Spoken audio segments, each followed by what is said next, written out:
Welcome back to my YouTube channel Sumil lectures में आपका एक बार से फिर से तहे दिल से वेलकम है। आइए आज हम लोग उसी सीरीज में एक अगली वीडियो लेकर आए हैं उसी क्रम में। आज हम लोग का हेडिंग है त्रिकोणमिति।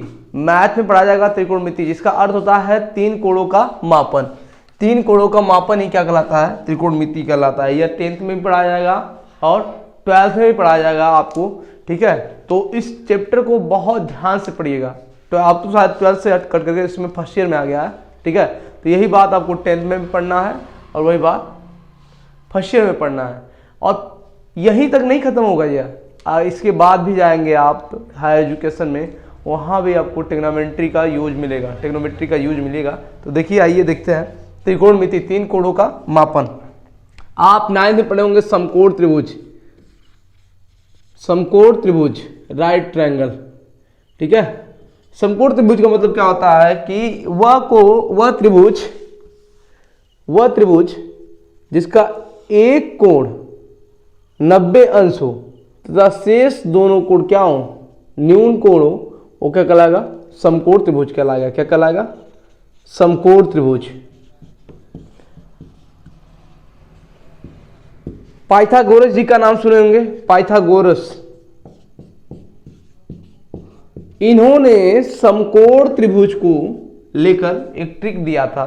क्या ट्रिक दिया था? जब भी कभी समकोण त्रिभुज का जिक्र होता है तो आप पाइथागोरस जी का जिक्र हुए बिना समकोण त्रिभुज की बातें नहीं कर सकते हम लोग, क्योंकि उन्होंने 3 ट्रिक दिया था और वो तीनों ट्रिक जो हैं उनके वो उसी के आधार पे पूरा त्रिकोणमिति बना है, ठीक है। तो देखिए, आइए देखते हैं उनका क्या है। उन्होंने पाइथागोरस जी ने क्या कहा था? ये कहा था किसी समकोण त्रिभुज के कर्ण पर बना वर्ग शेष दोनों भुजाओं पर बने वर्गों के योगफल के बराबर होते हैं। तो यह है तो उनका प्रमेय था कि कर्ण पे बना वर्ग, ठीक है, शेष दोनों भुजाओं पे बने वर्गों के क्या होता है? योगफल के बराबर होता है लंब का वर्ग आधार का वर्ग, ठीक है। ये तो हम जान गए कि कर्ण का वर्ग बराबर होगा लंब का वर्ग धन आधार का वर्ग। ये पाइथागोरस जी कहते हैं। तो इससे ज्यादा मतलब नहीं है, लेकिन मतलब इसमें हमसे इससे कि कर्ण क्या होगा, लंब क्या होगा, आधार क्या होगा, इस बात को जानना जरूरी है। किसे लंब कहते हैं, किसे कर्ण कहते हैं, किसे आधार कहते हैं, इस बात को हम लोग जानेंगे। चलिए आइए देखते हैं, ठीक है। समकोण त्रिभुज बनाइए और समझते हैं। यह देखिए, यह एक समकोण त्रिभुज है, ठीक है, समकोण त्रिभुज है। अब हमने मान लिया कि 90 अंश हमारा यहाँ पे है। मान लिया का 100% यही होता है, क्योंकि जो भी चीज सीधी रहती है, लंबवत खड़ी होती है, वहां पे 90 अंश का कोण बनता है, ठीक है। अब देखिए, यह 90 अंश हो गया आपका। 90 अंश के सामने वाली भुजा को क्या कहते हैं? कर्ण कहते हैं। इतना कंफर्म हुआ। अब यह 90 अंश के सामने वाली भुजा को क्या कहेंगे? कर्ण कहेंगे। मान लीजिए आप थीटा यहां रख दिए। थीटा मतलब होता है झुकाव या कोण, ठीक है। थीटा आप यहां से माप मेजर कर रहे हैं, तो थीटा के सामने वाली भुजा को क्या कहेंगे? लंब कहेंगे। क्या कहेंगे? लंब। और थीटा जिस पे टिका है उसको क्या कहेंगे? आधार कहेंगे। यह कंफर्म हुआ, ठीक है, कि कर्ण किसको कहेंगे, लंब किसको कहेंगे, आधार किसको कहेंगे। यह बात तो आप जान ही गए होंगे। समकोण यानी कि 90 अंश के सामने वाली भुजा को क्या कहते हैं? कर्ण कहते हैं। और थीटा जहां पे टिका होता है उसको आधार कहते हैं। इस भुजा पे टिका है ना, यह आधार है, ठीक है। और थीटा के सामने वाली भुजा क्या कहते हैं? लंब कहते हैं। जैसे मान लीजिए यदि हम इसका नाम लिख दें ABC, तो यहां पे कोई पूछे कि कर्ण का मान क्या होगा? कर्ण बराबर क्या? तो BC, ठीक है। और आधार क्या है? आधार हमारा क्या है? AC। और लंब हमारा क्या है? लंब क्या है? BA। बात समझ आया? कर्ण, आधार, लंब, ठीक है। अब मान लीजिए इसी समकोण त्रिभुज को मैं ऐसे बना दूं, थीटा में इसको ना मानकर इसको मानूं, वही सेम त्रिभुज देखिएगा, यह 90 अंश, ठीक है। तो पहली बात ये कंफर्म हो गया कि 90 अंश के सामने वाली भुजा क्या कहेंगे? कर्ण कहेंगे। मान लीजिए अब की बार मेरा मन किया कि मैंने थीटा यहां रख दिया, ठीक है, थीटा यहां रख दिया। चलिए कोई बात नहीं, आपने थीटा यहां रख दिया, तो थीटा के सामने वाली भुजा क्या कहेंगे? लंब कहेंगे। अब ये थीटा जिसमें टिका है उसको क्या कहेंगे? आधार कहेंगे। नाम रखिए ABC। अब आपके कर्ण का मान क्या हो जाएगा? कर्ण बराबर वही रहेगा, वही आएगा, कर्ण बराबर BC। देख रहे हैं, कंपेरिजन करिए। यहाँ भी BC आ रहा है, यहाँ भी BC आ रहा है, कर्ण तो हमारा एक ही है, लेकिन अब आधार बदल जाएगा। आधार यहाँ पे मानता AC मानता आधार का, लेकिन यहाँ पे देखिए क्या हो जा रहा है, आधार BA हो जा रहा है। बदला कि नहीं? कंपेरिजन करते चलिए इससे और इससे और इससे, कंपेरिजन करते चलिए, तुलना करते चलिए, देखते चलिए। अब यहाँ पे देखिए लंब क्या है आपका, BA है इस त्रिभुज में, पहली वाले त्रिभुज में, ठीक है। लेकिन दूसरी वाले त्रिभुज में देखिए आपका लंब क्या हो जा रहा है, AC। लंब क्या हो जा रहा है, AC, ठीक है। तो इतना बात क्लियर हुआ कि जैसे जैसे मान लीजिए थीटा जहां रखेंगे उस हिसाब से आपका लंब और आधार में परिवर्तन होगा, लेकिन कर्ण हमेशा समकोण त्रिभुज में फिक्स रहता है, कर्ण नहीं बदलता है। यानी कि 90 अंश के सामने वाला जो है वो कर्ण है, लेकिन आधार और लंब क्या हो सकता है, बदल सकता है, यदि थीटा आप बदलेंगे तो, ठीक है। थीटा क्या होता है, झुकाव कोण होता है। ये बात समझ में आइए। चलिए ठीक है, अब हम इसको इरेज करेंगे, कोणमितीय अनुपात है, ठीक है। उसी क्रम में हम लोग आए हैं, एक समकोण त्रिभुज बनाया है। देखिए मैंने समकोण एक त्रिभुज लिया, ये 90 अंश है, 90 अंश के सामने वाले भुजा क्या कहते हैं, कर्ण। कर्ण मान हमने पाइथागोरस त्रिक दिए थे 3 4 5 का, 3 त्रिक दिए थे जिसमें एक त्रिक है 3 4 5 का, ठीक है। तो उसी त्रिक को हम ले रहे हैं। तो यहाँ कर्ण का उन्होंने कहा था कि किसी समकोण त्रिभुज में कर्ण पे बना वर्ग शेष दोनों भुजाओं और बने वर्गों के योगफल के क्या होता है, बराबर होता है। यह बात आपको 9th में एकदम बहुत बेहतर ढंग से बताया गया होगा, नहीं बताया गया है तो मैं फिर से बता दूंगा, ठीक है। और आपको जब त्रिकोणमिति पढ़ाया जाएगा, चाहे वो पढ़ाया जाएगा इसी में त्रिकोणमिति का अनुप्रयोग, तो उसमें इस बात के बारे में बताया जाएगा आपको। आइए देखते हैं, यह कर्ण है, यह क्या है आपका आधार है। थीटा, थीटा के सामने वाली भुजा को क्या कहेंगे, लंब कहेंगे। थीटा है, मान लीजिए थीटा हमें यहाँ रख रहे हैं, इस कोण को माप रहे हैं, इस कोण को, तो थीटा के सामने वाली भुजा क्या कहते हैं, लंब कहते हैं, लंब। तो लंब का मान हमारा कितना है, 4 है। इसको किससे डिनोट करेंगे, यल से, ठीक है, कैपिटल। मैं सीधा लिख दूं थोड़ा तब पता चले आपको, यह लंब है। कितना कंफर्म हुआ? अब यह देखिए थीटा जिसमें टिका रहा है उसको क्या कहेंगे, आधार। तो आधार हमारा कितना है, 3, और इस आधार को किससे डिनोट करेंगे, ए से, आधार ए। चलिए अब नाम रख दीजिए PQR, हमने इस त्रिभुज का नाम रख देते हैं PQR। इतना कंफर्म हुआ, हमने नाम रख दिया PQR।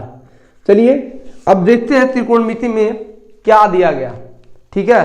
त्रिकोणमिति में यह आधार, लंब और कर्ण के जो तीनों भुजाएं बन रही हैं, इनके तीनों भुजाओं में थीटा को मापने के लिए, कोण को मापने के लिए उनका अनुपात निकाला गया, उसी को बोला गया त्रिकोणमिति अनुपात या त्रिकोणमिति फलन बोला गया। समझ में आई बात? चलिए देखते हैं वो कौन कौन से होते हैं। देख लीजिए कितनी भुजाएं हैं, 1 2 3, 3 मान लीजिए सीधे सीधे बन जाएगा, और 3 इसका व्युत्क्रम बनेगा, तो 3 3 मिलकर कितना हो गया, 6। टोटल 6 त्रिकोणमिति अनुपात होते हैं, ठीक है। तो वो देखते हैं कौन कौन से हैं, साइन, कास, साइन कास टैन, कोसेक, सेक काट, लाल बट्टे कक्का से पूरा पूरा बाट, ठीक है। इसको हम तरीका बता रहे हैं, ऐसे याद कर सकते हैं, साइन कास टेन, कोसेक सेक काट और लाल बट्टे कक्का से पूरा पूरा बाट। अब देखिए यहाँ पे हमने 2 ऐसे बना दिया ताकि आपको दिक्कत ना हो याद करने में। मैं अभी बता रहा हूँ, घबराइएगा मत, बिल्कुल मत घबराइएगा, सारा कुछ समझ में आएगा। थोड़ा सा बस आपको ऑपरेट करिए। यहाँ पे आइए, देखिए साइन कास टेन, कोसेक सेक काट, लाल बट्टे कक्का से पूरा पूरा बाट। यहाँ थीटा लगा दिए, sine theta, cos theta, tan theta, cosec theta, sec theta, cot theta. अब लाल बट्टे कक्का से पूरा पूरा बाट, यहाँ लिखेंगे यल लाल, ठीक है, कक्का, लाल बट्टे कक्का से पूरा पूरा बाट। तो देखिए अगर आपसे कोई पूछे कि त्रिकोणमिति में बताइए साइन थीटा का मान क्या होता है, साइन थीटा का वैल्यू क्या होता है, तो कैसे आप बताएंगे। यहां से आइए, देखिए साइन थीटा बराबर आप क्या है, लंब बट्टे कर्ण। यहां लिखेंगे sine theta is equal to लंब बट्टे कर्ण।